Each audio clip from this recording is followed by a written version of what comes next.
Hello, ladies and gentlemen, and welcome back to Planet Zog. Here for a different kind of video from my regular podcasting and theory videos on Doctor Who. Today I'm here for a film review, and I'm joined by a newcomer to film reviews on his YouTube channel. I'm joined by Anton Blake-COX. How you doing, man? Hello. How you doing? Welcome. How you doing, man? I'm doing very well. I don't know how recently you saw this film. I saw it about 3 weeks ago, so it's I not. saw it about a week ago. It's not fresh in my head, but Yeah. obviously, it's going to be good fun. It's sweeping all the awards at the minute. It's definitely sweeping sort of like best editing and definitely best film. Yeah, and Sam Mendes is winning the best director for sure. Oh, yeah, he is winning, isn't he? Yeah, he is winning, but for best directing. I mean, is there anything that could come close to it? All I know is anything that comes close to it is possibly Parasite. Scorsese maybe for The Irishman. Yeah. Tarantino.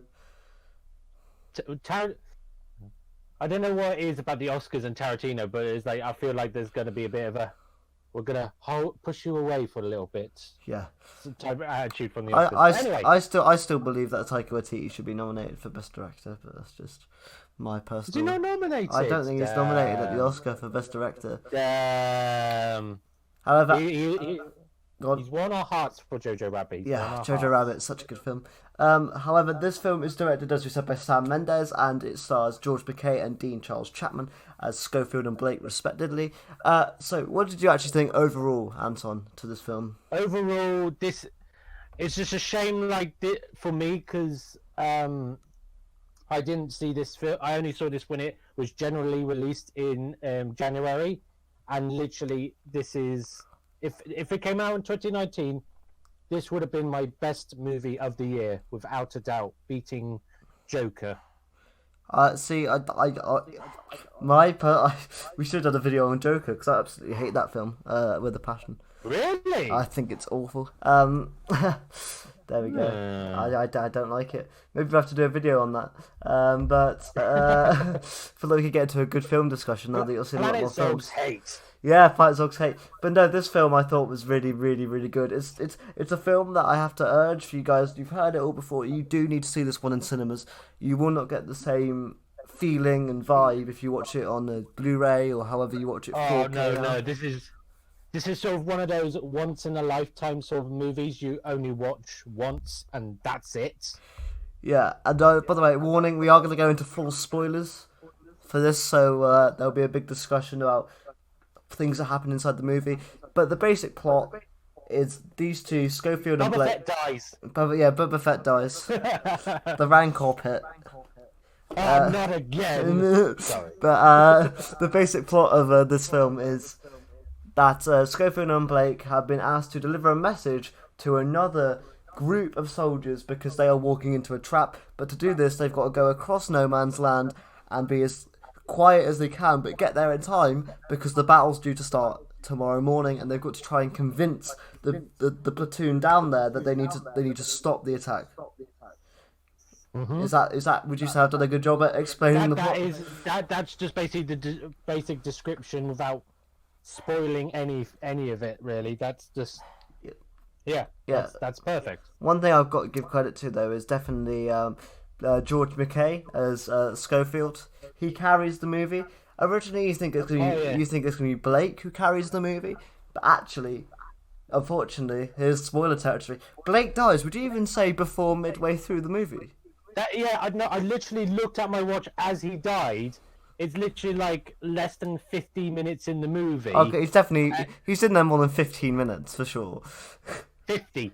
Oh, I think you said 15. I was like, no, more than that. But that's if you see my review, I say there's a twist in it. That is the twist of it. Is just that you think, oh, okay, it's these two brothers come to arms type thing, but then you just see him when he dies. You're just like, oh crap. Yeah. But then that's when the story properly gets into the meaty section. Yeah. And obviously this film is edited as if it is all one shot. And that, I don't know about you, Anton, but that allowed me to feel like I was with these guys. So every time they stopped, we stopped. Every time the camera would pan, you'd be looking around for soldiers. You were always on the edge of your seat because you didn't know when what was going to happen. You did feel so immersed, especially that like cinematography of it all. Especially like the bit where they go into the German sort of underground bunkers, And then they the explosion happens, and that scene just like you're like. there's only one It's like, there's only one actual on-screen cut in the entire technically, film. oh yeah, I, I, I love it when they say it's like it looks like it's one take. It's like no, there's that one cut where he falls down the stairs. Knocks himself out. Yeah, that. Oh, that bit. Because I was like, it's one continuous shot. No, it's two. It's two.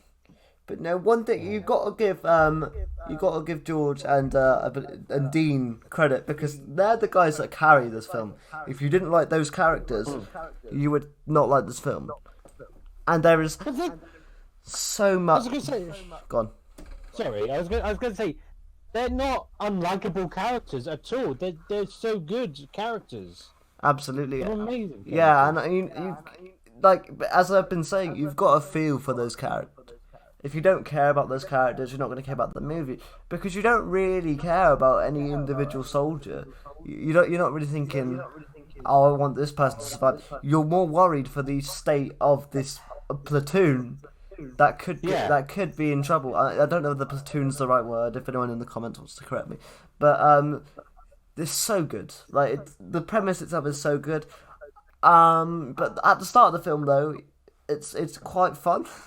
I'm gonna say that much. Isn't there? You're with these guys. They're lying down, I believe. They're sleeping. Turns out that I think it's Blake has accepted this mission for Schofield because it's Blake's brother. He's in that group of soldiers and he wants to deliver the message himself, but he didn't know he'd be delivering the message. And this is where we get our first of many little cameos in the movie. Colin Firth pops up for two. Oh, should I say like if you see this movie, like normally like the big actors will have the whole movie, and then you'll have like these up and coming actors like stealing the like have little cameo parts and stuff like that. But in this film, it's reversed. The big stars are having cameos, but these unknown actors are having like having the whole show to themselves. Absolutely, if that makes any sense. Yeah, absolutely, man, absolutely. Because he's just literally like if you've seen the trailer, it's literally that. That's his whole thing. Is just the trailer bit where he just goes. To be fair though, I like that. I think it Yeah, works. I like it too. I think it works a lot better than what you would expect it to work. Because it makes that bit important. Because you're like, okay, I know this actor and stuff like that, and then like, okay, we focus on these characters. Absolutely. So essentially, Colin Firth sends them on their way. They bump into Moriarty from Sherlock, which I thought was quite funny. Andrew Scott, the sexy priest. The sexy priest from Fleabag as well. Yeah, I haven't seen Fleabag yet. Have you caught Fleabag? No, I haven't. All I just know is just sexy priest. Sexy priest. From this psychopathic killer to sexy priest. I mean, hey, so I think you do very well. If you're going to change roles, it may as well be sexy priest. Sexy priest. But indeed, and so these guys get sent on their way, and almost immediately for the worry because they go through all the way. They all go all the way to the back where they run into Andrew Scott. But as soon as they go into no man's land, you are on edge the entire time because also in that thing, it's like it's just so quiet. There's just nothing, and you're just the whole time you're just like watching the camera. You're just like, I'm waiting for it. I'm waiting for it. The sound design it's so good in this film. Yeah. Oh yeah. Just who is the music? Oh, sound. Hang on. No, is it sound or music? Was you talking about? Sound. Sound. I want so I should be able to find it. By Thomas Newman. Yeah, Thomas Newman did a great job. Very good. And gotta give him credit where it's due. I mean, he did the music, but I don't know who did the sound. Hang on, 2 seconds. Oh. But still, the score in this film is brilliant. Yeah, so Not the makeup department. Come on. it's the bit. Sorry to skip forward a bit. We'll go back in a bit, but the bit where they like go to like that ruined church and they're glowing and stuff like that. That's like that big grand moment, and also the very iconic bit where he runs as well. That has like strong music bits as well. Yeah. But anyway, back to near the start. It's just the scene where they go into what appears to be a German base, and there's like massive rats, and it's Yeah, rats like eating like I don't know what they're like trying to eat, but it looks like testicles or something like that. I mean, hey, if that's what you think testicles look like, Anton, you're in for a shock. Oh no! Sex Education with Alex. That's another good TV show. I don't know if you've I've never seen it. I'd recommend it. It's good. It's good stuff. But I'll add it to the list. yeah, we'll get back to 1917, but because it's more podcasty stuff. What have you been watching? That's just gone to tangent. What am I watching at the moment? I've been watching Dracula, Doctor Who, and Star Trek Picard. Nice. How is Picard? I haven't caught it yet. Picard at the moment is really good. It's just starting to pick up now because the first 2 episodes are. I'm just going to see the third one tonight. Nice. The first 2 is just building it up, and I'm hoping on episode 3 that's when we properly go space hunting, not space hunting, but like space adventure. We're going on the space. We're going, how many episodes into Who are you this season? I've seen all of them of this series. What are you thinking? I think this is Who back to its best. I think this series has been quite very good. Yeah, apart from was it Orphan 55? Don't get me started on Orphan 55. Oh my god. Because was it the last episode with the like plastic aliens? Praxis. Yeah. See, that was clever. Yeah, that was clever. Yeah. Do you know what? If you were on the podcast, you would have said the exact same thing as me and my co-presenter on that one, because we literally said that exact point. It's how you put a political message in Doctor Who. Because it was like proper like just like cleverly like just sliding it in there, but not like we need to change the planet now because if you shove it into people's faces, people will be like, oh, don't want that, oh, go away. But if you just slide it in gently, people might go, oh, okay. That's how you're meant to present a message. Yeah, but as I was saying about 1917, for all you viewers, yes, just right. Here for back to 1917.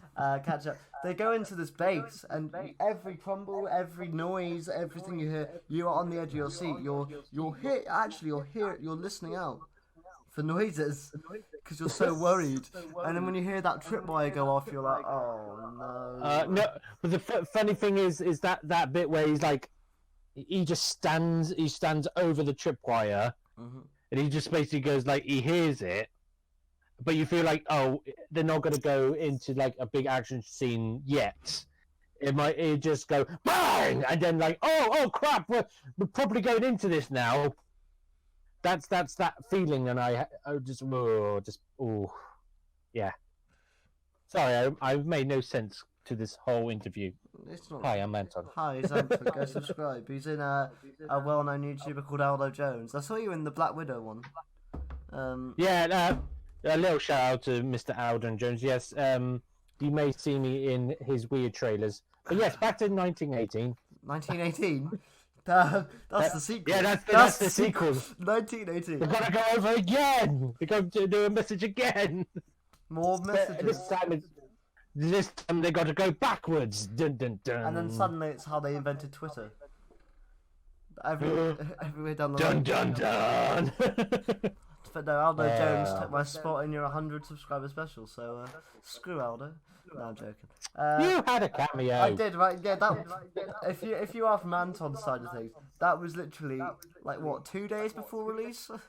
Like we filmed. It was very late. Yeah, it was very late. Like, because I edited some of it and went through literally the first person to record his bit was Aldo Jones, because yeah. I mean, my favourite bit was me Maguire, or whatever his name was. Who? Sorry, Toby Maguire with the. Oh yeah, so anyone not familiar with Aldo Jones's content, and he has a joke with Toby Maguire. He nicknames him Bully Maguire. Like any Spider-Man trailers we do, he takes the mick out of them and like replaces them with Toby Maguire. So it's like Bully Maguire just bullying himself into like trailers and stuff Good like old that. Bully Maguire. Um, Uh, but there's that scene where I think it's Schofield gets blinded.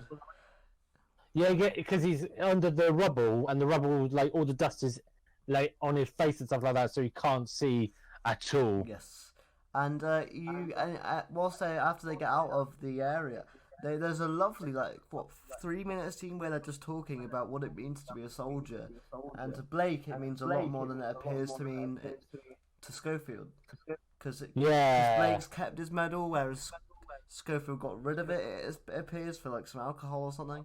Um, and it's just it's the bit I'm talking he about. doesn't.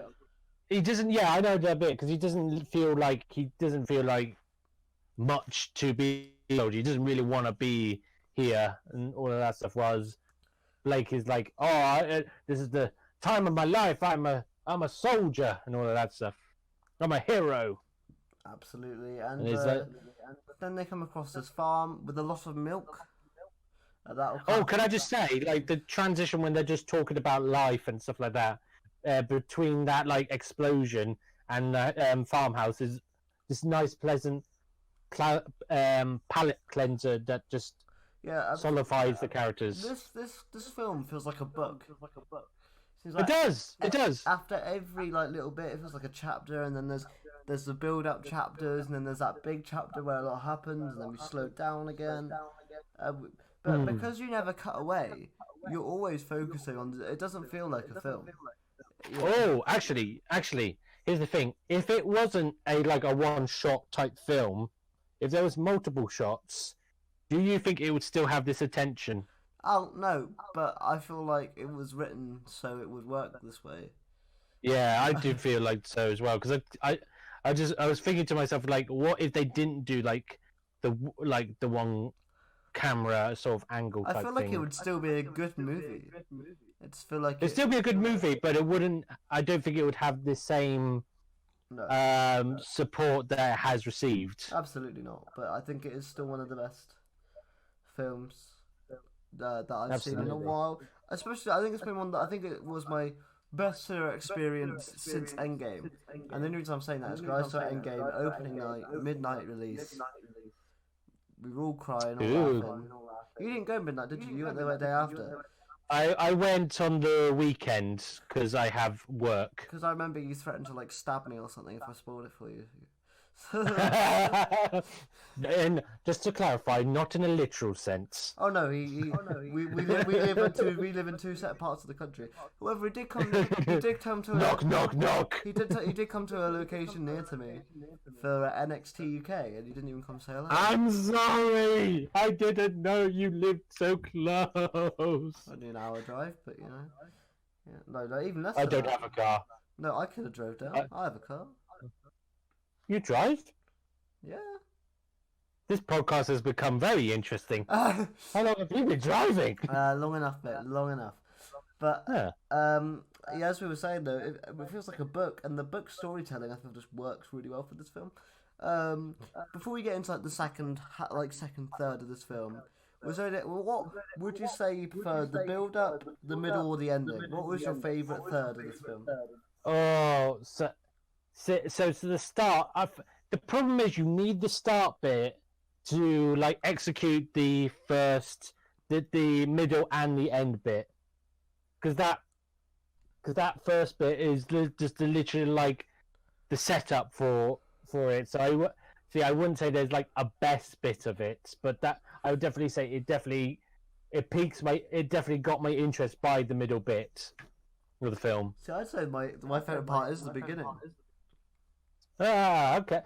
That was because I saw it with my parents. My mum actually did the bits where it was just quiet or they were just talking to themselves because me it just too. Me too. just peaceful. Because although unfortunately Blake doesn't make it very long, the relationship between Blake and Schofield I thought were fantastic. I feel like the Oh right. yeah. I feel like the right. They were very relatable characters. Mm, absolutely. Well, because you got Blake, who's very aggressive to help his brother because his family and all of that. Yes. And Well, I so wouldn't say Blake's aggressive. I'd say he's more determined. that's the word. That's the word. Determined. Well, Schofield's a bit more wanted to be tactful to it, Well, yeah, and I he feel like wants to be a bit more like tactical and like he wants to hold back and wait until they can like get a really good idea of what they can do. yeah, But obviously, and he Blake's brother, who's played by another big actor later on in the film. oh yeah, The only line that made me go, huh? Is when when Blake's dying. Unfortunately, it's like, look for my brother. He looks quite like me, and the actor they get to play his brother looks nothing like Blake at all. I generally thought it was going to be him again, the same actor, just to play the brother. I'll be just like, okay. I was waiting for that, and then they got the guy from The Bodyguard, Richard Madden. yeah, Richard Madden. He's popping up, flipping everywhere. That guy is. He'll be in the MCU this year. Is he? Which one is he doing? He's in the Eternals. Oh, okay. He also did Rocket Man, where he played a cut. Why are you raspberrying? Because you said he played a cunt. Oh yeah, he did play a cunt. He played a good cunt. It's just the way that you went. Like, we haven't sworn the entire time, and the first word that. It's nice and strong. It's like when somebody said, "Oh, hate." That's a strong word. You can't say the word hate when you say cunt. Oh, okay. He really means hate. But no. I thought Richard. Wait, he's a good. I think Richard Madden's great. Obviously, Yeah. found his feet in Game of Thrones. I've never seen Game of Thrones. Not for Sorry. me. I watched season 1 and 2 and didn't bother to watch the rest. There's nothing to me with that. There's just nothing. Like I'm not a huge fan of fantasy things. Plus, I've seen like Harry Potter. I saw the TV show Merlin. I've seen Lord of the Rings. I know they're not strictly similar, but they're all fantasy stuff. Like, I'm just bored of it. You know? Do you know what I mean, though? Well, good. Yeah, I think fantasy's dying off a little bit at the moment. I think it just needs a break. It's like the good thing about the MCU films is that none of the films are similar. Like they always have a different sort of genre to them. Because a long while I wasn't an MCU fan. Infinity War and this big build up, and I thought, okay, I'll watch all the films I haven't seen from the MCU. And I remember watching Doctor Strange, and this was War. And I didn't see Civil War. And what I liked about it, that Doctor Strange, was technically its own movie. It had little bits where it was connected to the MCU. Yeah, absolutely. An MCU movie, you could go and see it. Yeah, and I think this worked well for 1917 as well, because it's a film that we've never really seen before. You know, with this one take. It always feels like a play, doesn't it? Yeah. I don't know how they would do it as a play, because it's like those intimate. Yeah, I mean, I don't really feel like you'd have to put it as a play anymore, though. I feel like we got the way it goes. You know, no doubt. Anyway, so we're at the farm. Yeah, we're at the farm, and they find this soldier. Before that, they find some milk, which will come into play. It's important for later. Yeah. And so they find this German soldier who's been shot down. They try and attend to his wounds, and does he end up shooting Blake or stabbing him? I can't remember. One of the two. And then Schofield goes and basically just shoots him down, and then tries to go up to Blake and try to hold his wounds, but it's like he's like stabbed him too deep that basically he can't be rescued anymore. If that makes any sense. Yeah. I'm with you. But then we lose Blake, and I think that was a great part of the story. It was so unexpected.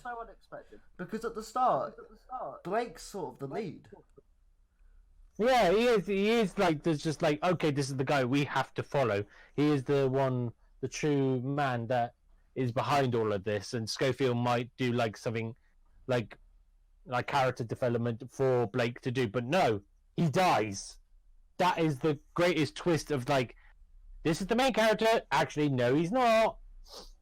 And it turns out Schofield. And when they killed off Blake, I was like, they're leaving us to Schofield. I was quite worried because I didn't connect to Schofield immediately. But I suppose you're not really meant to. I think you're meant to be in a bit of disbelief that the main character's just been offed.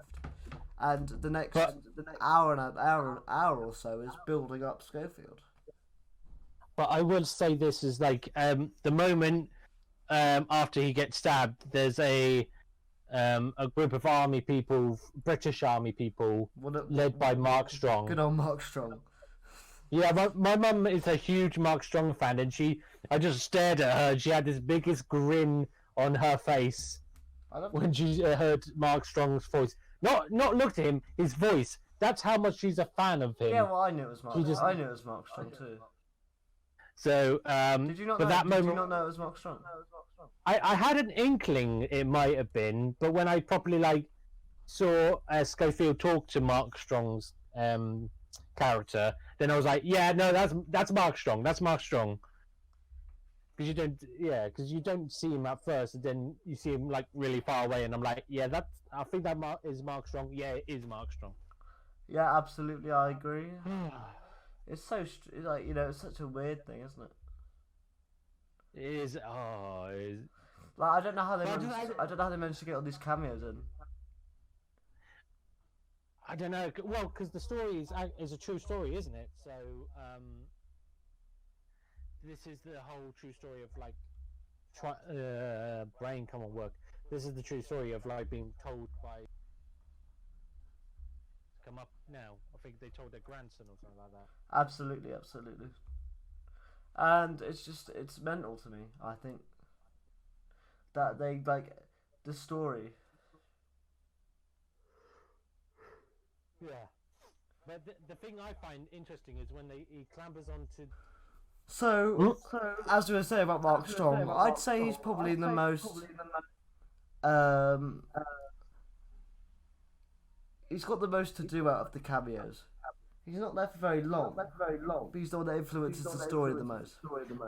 He gives Schofield like encouragement because he realizes how important this is. Yes. And he tells him like not to mourn over Blake for so long.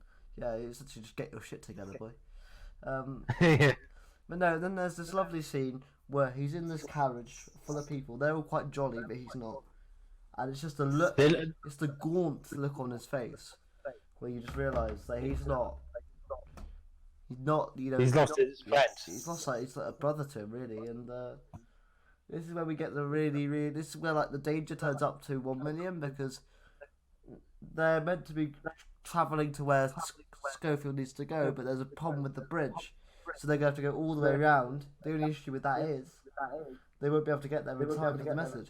So Schofield's got to go through this German tower in the daytime and try not get caught. Hmm. And it doesn't go very well for him, does it? I got to go back a little bit and say, like, because at the start they sort of look at him like all the guys in the bus carriage thing and look at him a bit like, why have you been all grumpy? And then he tells his story and it just like shifts like this atmosphere of like Schofield being this side character to why he's the main character, why he is so important to this film. Mm-hmm. Absolutely. And then when he gets on the bridge, because you don't. What I like about it is like the thing you worried about is like, is he gonna fall into the river or whatever? And then like halfway as he crosses the bridge, then immediately there's gunfire, and then the Germans are trying to shoot him, and you're like, what the? Where did you come out? You came out of little nowhere. Yeah. Which I quite liked. Agreed. As well, I think the importance of again, as to build up his character, but as soon as he goes across the bridge, you're right, the Germans just pop out of nowhere, like Randy Orton. They're shooting him from out of nowhere. There's my one per list, wrestling one joke. per podcast. Well, I was going to go with one wrestling joke, but one per list works. We've already done that earlier with NXT. But anyway. But yeah, so I'm gonna let you tell the story for a little bit. I've been doing okay. reading. I'll let you tell the story. All right. I'm running out of breath. Martin! Grab some water. Thank goodness, right. So basically he's climbing this bridge and then like the Germans are trying to shoot him down. He goes down for cover and he locates one in a tower building and he basically shoots them down and they stop sort of firing just enough so he can get into the building, and it's just really slow, dramatic, like tension, like building of like there is somebody in there with Schofield, but where is he? He goes up the stairs, immediately kicks the door down, sees the German. They both fire at once, and they both fall down onto the ground, and then blackout, yeah. Blackout, and then you're like, and for me, that because even when he wakes up, you don't know where the soldier is, so it's always in the back of your mind. You don't know where that other German soldier's gone. You don't know whether he's still alive. You don't know, like even when he wakes up, you don't know if he's like been captured. You don't know anything. You don't know what's going to happen to him. Yeah. And then he just slowly gets up, and he's on the stairs, and you're like, right, okay. And then it just pans over and shows the German is dead, and the German soldier is dead. And then it shows one of my favorite bits of the film of like this broken down like cathedral city. Yeah, it just that's where the music is. Can we just say the set design for that area, the city? It's so. It's amazing. I remember like speaking to my mum about it. She said to me like she hopes that like ruined like setting of that city still like exists for people to go and visit. It would be insane. It would be nice, but I don't know like how long like if there will be a market in something like that. Oh yeah, I mean there is for Harry Potter, but I don't think this has got. But Harry Potter's got like this long Jeopardy type thing. Yeah, was I agree. 1917 has only got like this like little like it's like this is like a oh my god big moment of this time period of this time. Exactly. But this is where we get my favourite scene, when he goes under the ground because he's getting chased by these German soldiers. And he ends up in his house. And then I believe she isn't actually German. I think she's French. She is French. She speaks French. And she's got a kid. And obviously she thinks that Schofield's going to try and shoot her and stuff. And they form a bond.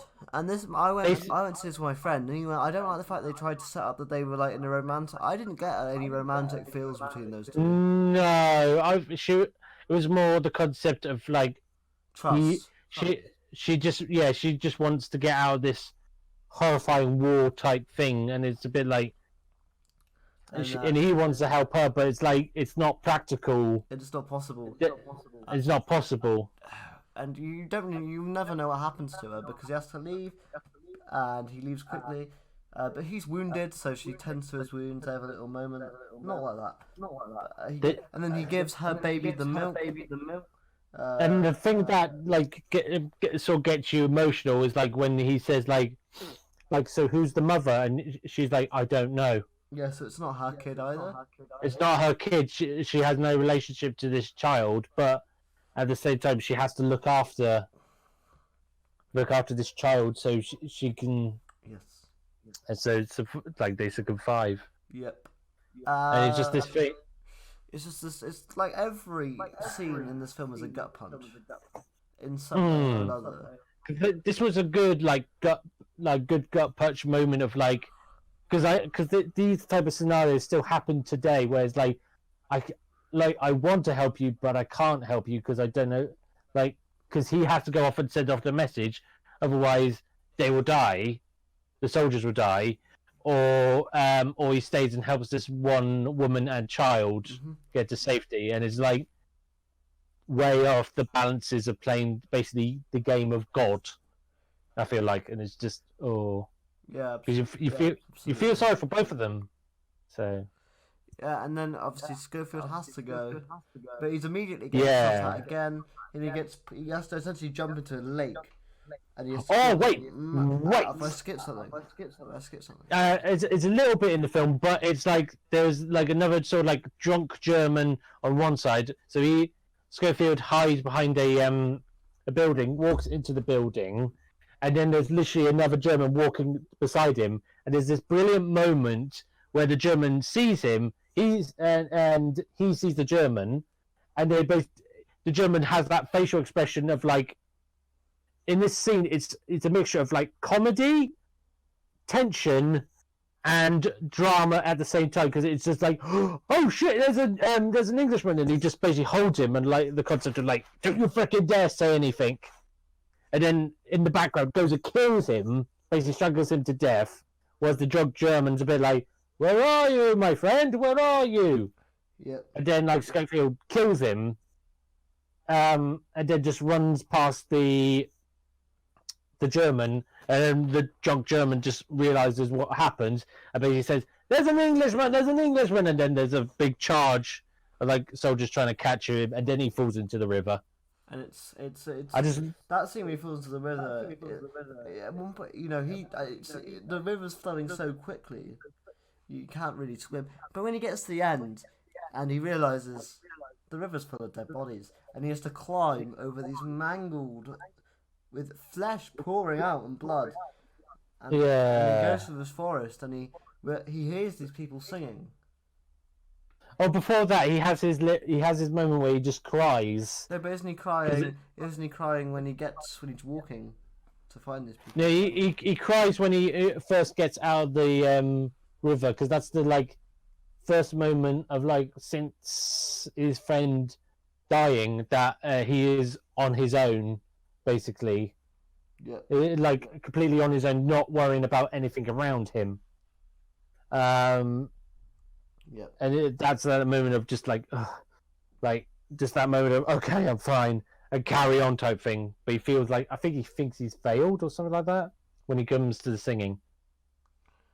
Yeah, absolutely. And when they get to the singing, he's like, I'm looking for this person, and they're like, yeah, we are that troop that they're looking for. They haven't left yet, or their first leg of people have left, but their second and third haven't. So Schofield's got to get past all these men into the trenches, and he's like, where is Corporal, whatever his name is? He's like, where is he? He's looking for Benedict Cumberbatch, but I can't remember who Benedict Cumberbatch is playing. No, I don't know either. I'm on the IMDb page. Give me 2 seconds. He's looking for Thingy Bob. There's so many people in this film. Where is he? He's looking for Colonel Mackenzie. For Colonel Mackenzie, that's it. And but every time he does, they're like, piss off, mate, you ain't getting the Colonel Mackenzie. Yeah, it's not like just like, no, I don't know where he is. It's piss off, fuck off every 2 seconds. So then, in the most tense scene of the film, because he's not going to get to Mackenzie in time, he decides to run onto the battlefield and bolt all the way down to the other end of the all the way down to the other side. Yeah, you are just seeing people get shot. You're seeing explosions behind him. And would you say that this is the best sequence in the film? That is the best. Yeah, it is the best sequence in the film, and also as well because you're like, I have that feeling of like, you know, when some of the soldiers like bump into him and stuff like that. Do you think that is like just like that wasn't planned to happen, like being knocked into and stuff like that, or was it planned to be like knocked into and stuff like that when he knocks into soldiers just trying to go over the line? Yeah, it's mad, isn't it? I love it. No, like. Because like he tries to run to the other end, and like the soldiers coming out, and he like knocks into a couple of them, and he like falls down a couple of times, and he's like, and he gets back up and stuff. Like, do you think that was planned, or do you think that was not planned? I think that was either way. It was authentic and it worked. Yeah, because I don't think that was planned. I feel like they generally knocked into each other, and then he just got back up and just started running. Yes. Because if you see the camera work of it behind the scenes, like it's just like Sam Mendes in a like a pickup truck, was the soldier is just trying Schofield's just trying to catch up with him. I can imagine being Sam Mendes and working on this film. It must have been the best time he's ever had in the film, without question. Oh, because I think we should have been aware that he would have made like a film like this from the beginning of Spectre. Yeah, 'Cause he- Spectre's a good film. I know that's an unpopular opinion. I like Spectre. I didn't mind Spectre. I don't think it's. 'Cause, I don't think it's as good as Skyfall or Casino Royale, but I don't think it's a bad film. Oh, see, here's my unpopular opinion. I don't really care for Casino Royale. Oh, I thought really? Casino Royale was a bit boring. You do like Skyfall, don't you? I did like Skyfall, yeah. Yeah, I think did Sam Mendes do Skyfall? I know he didn't. I know he didn't do Casino Royale. I'll Google it in 2 seconds. Keep. Director of Skyfall. I don't think he did. Let's find out. Skyfall was directed by Sam Mendes. There you go. Ah, no, it was Sam Mendes. There you go. Thank you. Is that Siri? I don't know. TM. No, that was my Google Assistant. Thank you, Google. You're welcome. Don't reply for Google for me. Oh, sorry, damn. But no, I realised you're so bitchy. As he gets to Colonel Mackenzie, Benedict Cumberbatch is the biggest dick in this film because he just wants to fight. He doesn't really care about the order. He just wants to fight. Actually, yeah. Oh, because Mark Strong's character says like, or something like, don't extinguish the wall straight away because some people want to fight. Yeah. Or something like that, and that's probably Benedict Cumberbatch's character. But I like the bit like just before because he finds his office, he finds where he is, Yeah. and Schofield's trying to get in, and then there's a bunch of soldiers who are like, "No, you're not going in, mate." Yeah. And he's like, "No, I got a method, seriously." And you're like, "No, let him in, let him in, let him in." And he runs into that bloke from Gavin and Stacey, but I don't know if you've seen Gavin and Stacey, but he runs. I've only seen a bit of Gavin Station, not much, so I don't know who that. Oh, he's just he's like one of the guys. I can't remember what he's called. And he gets to Benedict Cumberbatch. They call it off, and then this is probably the most beautiful part of the movie. No, but I just love it because Benedict. I know you said it earlier, but Benedict Cumberbatch's character like does not care about it. He's like, please read the lesson. And he like reads it, and he like angrily reads it in the sense of like, I don't want to do this, and he's like, call it off. He still wants to fight.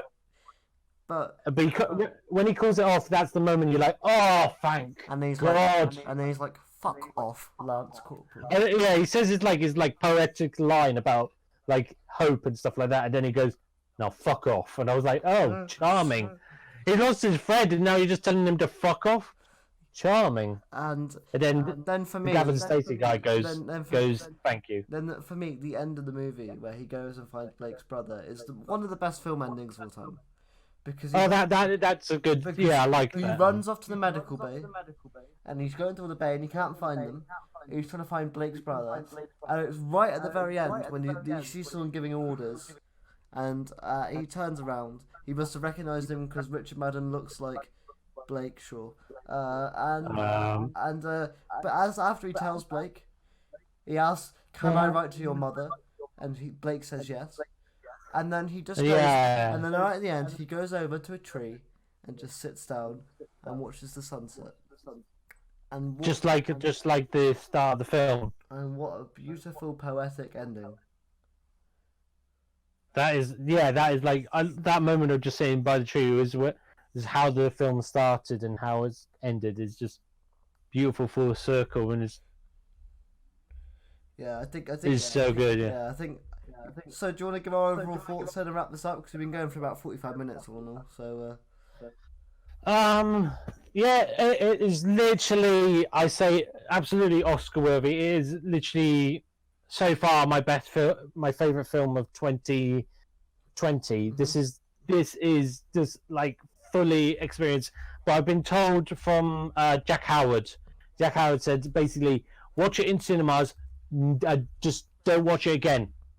Just watch it once, never again, because he said the second time he saw it, he felt nothing to it because he. I already have seen it twice. I liked it the second time. You've seen it twice? Mm-hmm.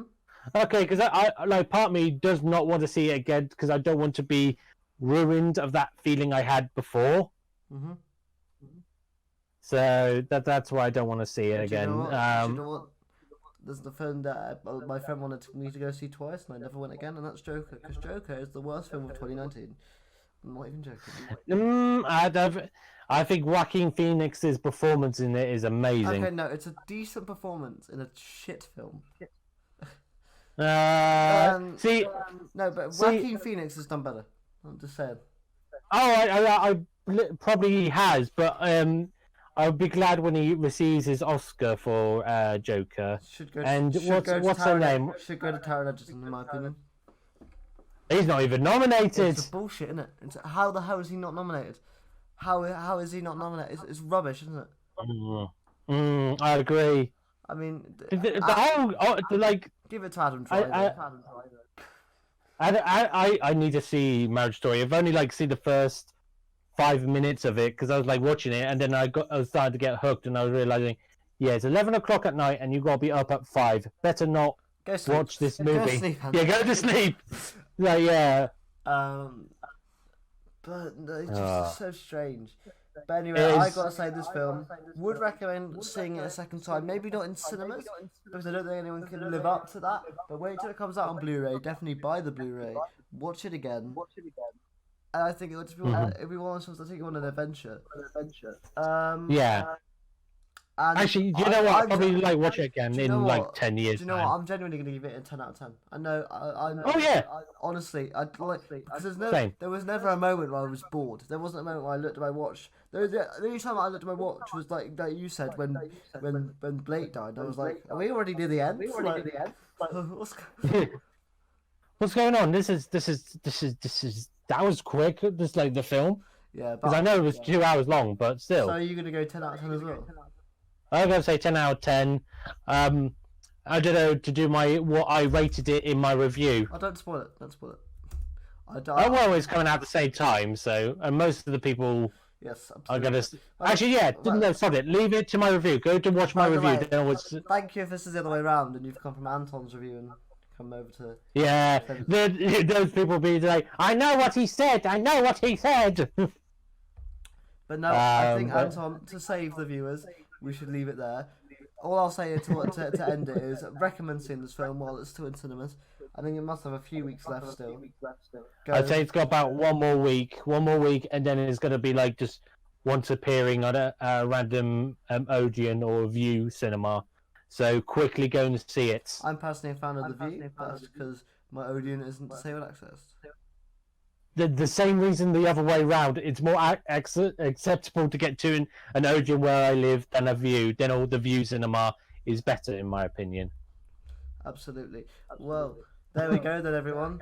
I'll be back tomorrow with the Timeless Podcast with George, where we will discuss episode 7 of Doctor Who. Can you hear me? For sure. Anton, I know you'll be checking that one out, just say yes. Oh, absolutely. Thank you. Yeah, we'll see you guys next time. And have a good evening. And go check out this film. Anything else you want to say, Anton? Anything else you want to plug?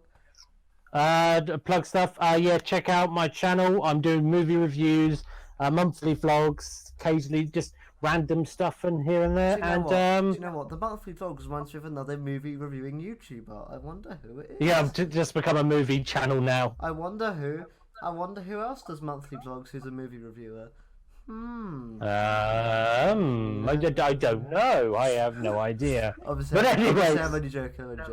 Go check him out. Yeah, check it. Yeah, look at my channel. It's probably linked somewhere. And if you've got some free time, check out Alden Jones, which is my other side project I do with his weird trailers. And go check out my podcast. Yeah. Go actually check out my podcast, Anton. It's a cool podcast. Oh yeah, and check out Planet Sogs podcasts. Yeah, and you. I do. Have you listened to the podcast? Yes, totally. I have. Thank you, Anton, for lying. No, I will catch you guys later. Have a good time. Bye. Bye.